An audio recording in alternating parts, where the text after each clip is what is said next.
Quelle est votre soif? What is your thirst? Votre présence, par votre présence, vous témoignez que vous avez soif de Dieu, que vous avez soif de Jésus-Christ, et que cette soif de Dieu agit profondément dans votre cœur, dans votre âme, dans votre esprit, une soif de Jésus-Christ qui est Dieu avec nous et Dieu pour nous. When you receive this gift of a thirst for God, a thirst for Jesus Christ, what do? Where can you meet Jesus Christ? Where can you meet God? The first thought that comes to mind is prayer. In prayer we meet God, in prayer we meet Jesus Christ. Une fois qu'on a marché, appris à marcher, qu'on a commencé à marcher sur le chemin de la prière, assez rapidement se présente à nous la parole de Dieu. Chercher Jésus-Christ, c'est chercher la parole de Dieu. Rencontrer Jésus-Christ, on le rencontre à travers la parole de Dieu, à travers l'Écriture sainte, à travers la Bible. Quand on ouvre la Bible, on ouvre un livre qui a une histoire humaine, une histoire marquée à travers les siècles, une histoire où est impliquée l'histoire d'un peuple et l'histoire de l'humanité. Mais en même temps, c'est toujours une parole pour aujourd'hui. Lorsque j'ouvre la Bible et que je lis la Bible et que je lis lentement la Bible, à travers cette lecture de la Bible, quand je me mets en prière et que j'ouvre la Bible en étant en prière, Dieu passe à travers cette parole pour me parler, pour parler à mon cœur, pour me nourrir par sa parole. When you pray and for prayer you open the Bible, you cannot read the Bible without God talking to you through the Bible.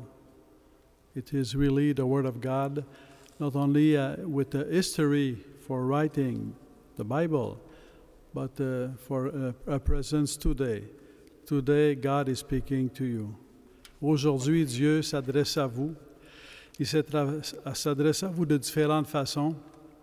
Il s'adresse à vous à travers la prière. Il s'adresse à vous chaque fois que vous ouvrez la Bible et que vous priez la Bible, l'Écriture sainte.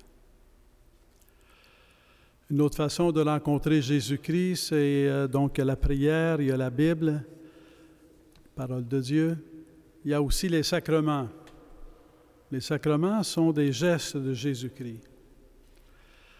Avec le baptême, Jésus-Christ vient dans votre cœur purifier notre âme, notre esprit, nous purifier et nous communiquer la vie éternelle, l'amour divin, la vie divine.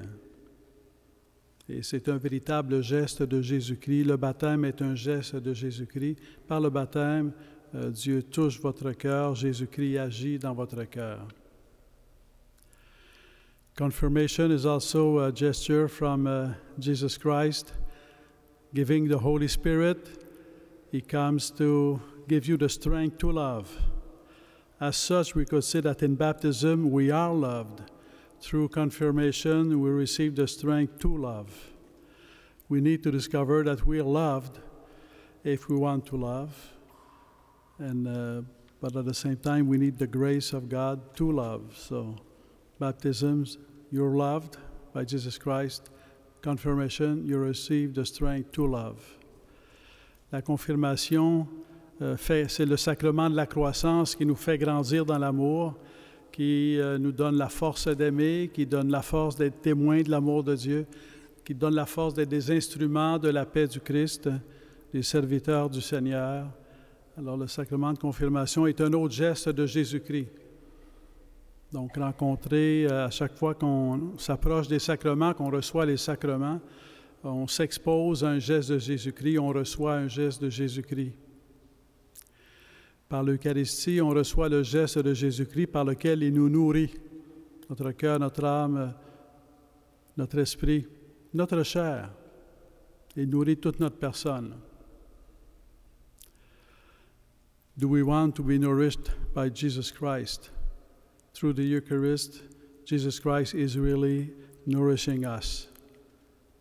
When we prepare ourselves through prayer, through the Bible, and we receive the nourishment of the Eucharist, we're nourished by Jesus Christ, by His love. Pour ainsi dire, l'Eucharistie vient faire grandir en nous l'amour, vient faire épanouir en nous la charité, l'amour de Dieu, l'amour des autres. Quand on est disciple de Jésus-Christ, on découvre qu'il y a une autre façon aussi de rencontrer Jésus-Christ à travers la Bible. C'est l'amour du pauvre, c'est la rencontre avec le pauvre. Ce que vous avez fait à l'un des plus petits d'entre les miens, c'est à moi que vous l'avez fait. Et alors, quand on n'y pense pas toujours nécessairement, on peut penser, je suis en train de compassion, je suis en train de vivre un acte de compassion, je suis en train d'aider quelqu'un, mais en même temps, quand on aide quelqu'un, on rencontre Jésus-Christ. Quand on aide le pauvre, on rencontre Jésus-Christ. Et peut-être que je crois en Jésus-Christ et je suis conscient que Jésus-Christ m'appelle à le rencontrer à travers le pauvre. Ou peut-être que je suis loin de la foi, mais pour moi, c'est important d'aider les pauvres. Et ce que je ne sais pas, c'est que quand j'aide le pauvre, je rencontre Jésus-Christ. C'est ce fameux texte dans l'Évangile. Les gens lui disent, quand est-ce qu'on s'est occupé de toi? Quand est-ce qu'on t'a nourri? Quand est-ce qu'on t'a habillé? Mais à chaque fois que vous l'avez fait à l'un des plus petits d'entre les moindres, c'est à moi que vous l'avez fait. Jésus s'est tellement lié aux pauvres, s'est tellement attaché aux pauvres, que l'on le sache ou qu'on ne le sache pas, on rencontre Jésus-Christ quand on rencontre le pauvre.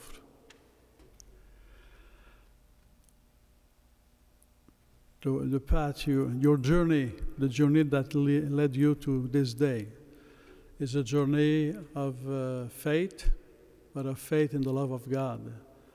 It's a journey of faith in Jesus Christ, who is in person the love of God for each one of us, for the whole of humanity, but for each one of you, for you personally. It's not only that God loves humanity or that Jesus Christ gave His life on the cross for the whole of humanity. He gave His life for each one of us. So everyone, we can say God loves humanity, but everyone, every person on earth can say, God loves me. God loves you. And He wants to meet you. He wants to have an encounter with you. Actually, He's the one who's put the thirst in your soul. La soif qu'on peut avoir de Jésus-Christ dans notre cœur, c'est un don du Seigneur. C'est lui-même qui met cette soif en nous pour nous donner le désir de le rencontrer, pour nous préparer à le rencontrer. Alors, dans ce carême, puisse votre désir s'affermir, puisse votre désir de Jésus-Christ, votre soif de Jésus-Christ se fortifier, puisse votre marche vers le baptême être source de joie. So may this journey to baptism be a source of joy in Christ as you meet Jesus Christ also in the community, in the Christian community, the community of the disciples of Jesus Christ. Ce cheminement, vous le faites en Église parce que rencontrer Jésus-Christ, c'est aussi rencontrer son peuple. Et l'Église, c'est le peuple de Jésus-Christ.